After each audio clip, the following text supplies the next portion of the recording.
Hello, this is the price action for yesterday, the EURUSD 3-minute chart. We had a spike and weak broad bear channel. Let's go up to the 15-minute chart to see how this formed.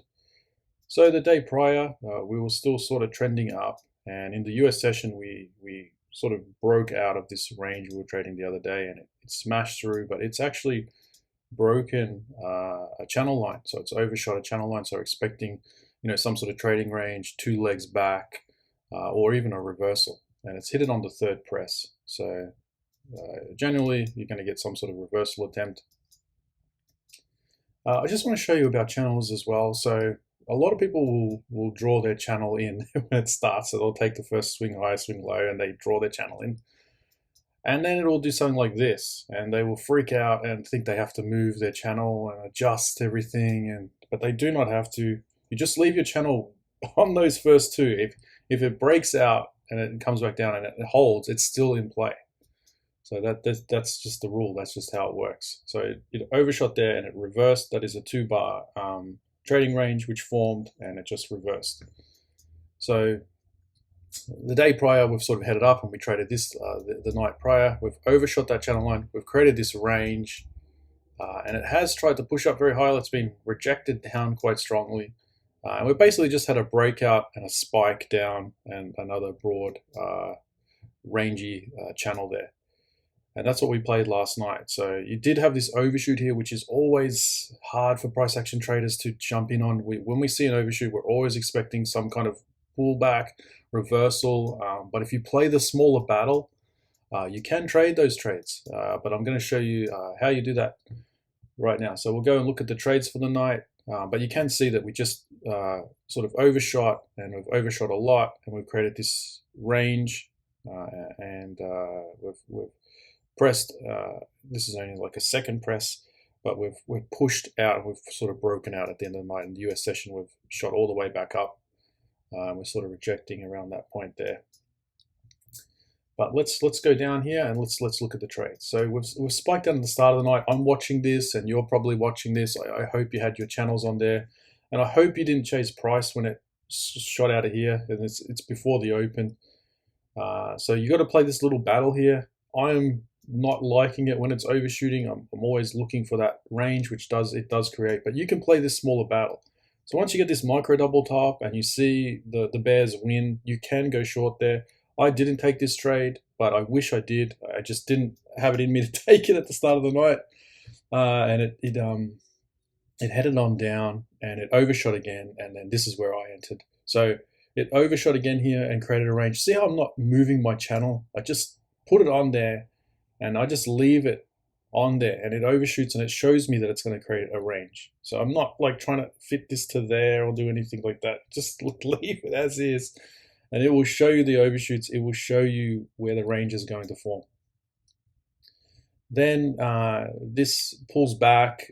So you can clearly see that the bears have won. Failure. It's like a double top, micro double top as well. And it fails, and you can take that trade. If you're very conservative, you can see that it breaks out, holds again, and then fails again here. So you can drop in again just for scalping. These orange ones are scalp trades.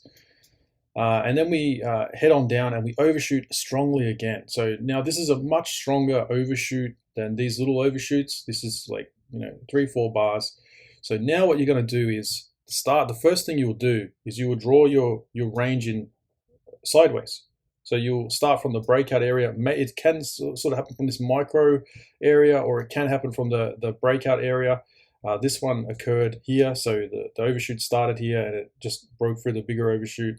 So you're just pulling your range down the whole way. You're just going, oh, okay, it's still going down. I can't enter. You cannot enter on overshoots. You have to wait for the pullback to enter. So even when it overshot here, you cannot enter. You're just drawing your little range going, oh, when's it going to stop? When's it going to stop? And then you get to there and you're like, oh, okay, I can play that range now. You cannot just jump in on an overshoot. Very risky. So anyway, so now we've got this sideways channel like this. And we're expecting it to pull back, and so we're probably going to get 2 legs back. At this stage, once you get these legs, you can't really go long here. It's hard to go long. You've had such a big move down. You're expecting the first pullback to fail, but you can draw in your bigger channel at this stage. Now you know where the low is. you can expect a bigger channel. So you can draw in your channel, your pink channel, and you draw it on the angle just like this. So you're just going to the top, the high to the low, and that's it. And that gives you your setup for the night. Now you're going to watch this form. You're going to watch this pullback, and you're going to watch this trade here happen.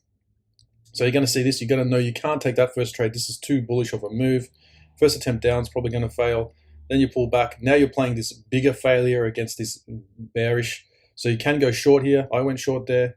If you get trapped long here and you see this bar very bullish like this, and you get trapped and you think, oh, we're going to reverse because we've had an overshoot and everything's going to happen like that, it doesn't really, you can't really take this till the bar forms. Don't enter trades until the bar has fully formed. So this then rejects down very strongly, and just exit your trade and reverse your position. And you've lost, you've failed. So just take reverse and go short there. So we go short there, but this is interesting because we create the higher low. So the channel tilt is so good when you get the higher low, or so you get that higher low.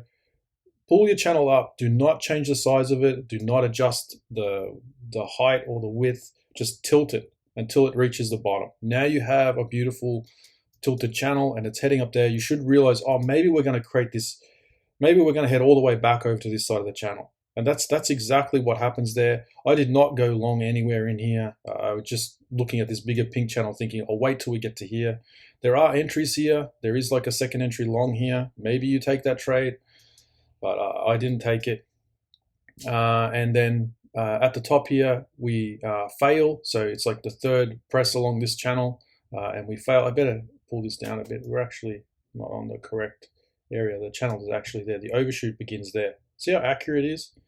The overshoot is happening on this micro channel line here, and that's what I mean. You got to have it exact. So anyway, we get that third overshoot happen here, and it fails. So you can go short there. It's risky to take the first attempt down, but we have got so much resistance there. We've got this pink channel line. We've got the green channel failure. We've got two legs clearly up from that move, so it's played out. It's got the high for this spike in channel. There's also like another channel inside there that's overshooting, so there's a lot going on there for this to fail down. When that fails, you're expecting maybe we get that measured leg down, and it then fails again here, so you get that second entry short, so you get your first entry short, it pulls back above. So that's the first time. You can see that it fails here, so it's already failed. So you can go short there. It is more risky. You should wait for the second, but I did take that trade there just because of the resistance. And then we've got to wait till it pulls back above. So it's pulled back above that bar, and now it's giving you a second chance to go down, and that fails. That works. So it's a second entry short. The bears are in control, and that works as well. So you can enter in there. This is just too tight of a channel to enter anywhere else, but you're holding all the way down to the lows. So your exit is probably here. If you're swing trader, you can hold, and maybe you're expecting the measured move there of the spike. That does not play out though, but either way, you can enter even here. So there is a battle going on here. There's an overshoot. There's a little pocket there. We've had 3 presses along that channel. There's a good chance this channel is over and we're heading down. So when that victory happens, you can enter on your limit order. So you're just dropping your limit order in, and you get filled, and you head on down. Then you get this second entry short at the EMA. However you see it, it sort of breaks out of this channel line, heads back and back ticks, but it's really just 2 legs back to the EMA. We scalp out at the lows, and that's really your last trade of the night. But we don't get that measured move for these swing traders. You sort of cut short by yesterday's low. So every day I always draw yesterday's low, yesterday's high, and the open price. These are my main support and resistance lines that I use. Of course, I sometimes go up to higher time frames and add on other sideways resistance, but mainly these are my main support and resistance lines. Everything else is channels, and that's how I look at the market. And I also think when you're swing trading this, it's best to exit during the London session. A lot of times, if you take a trade in the London session, and you hold right through into the US session, it's just going to come back and get your stops.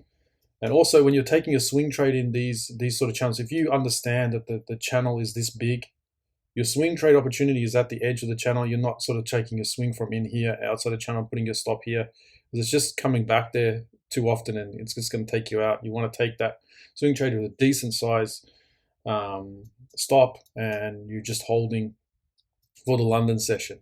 And once you start to see this reject down here, just a little bit after the London session, you should be sort of weary exiting. Like this has gone big up, big down, big up, and it's just completely in a trading range now. It's not heading down. There's a chance that we could break out here. You should be exiting. And those were the trades.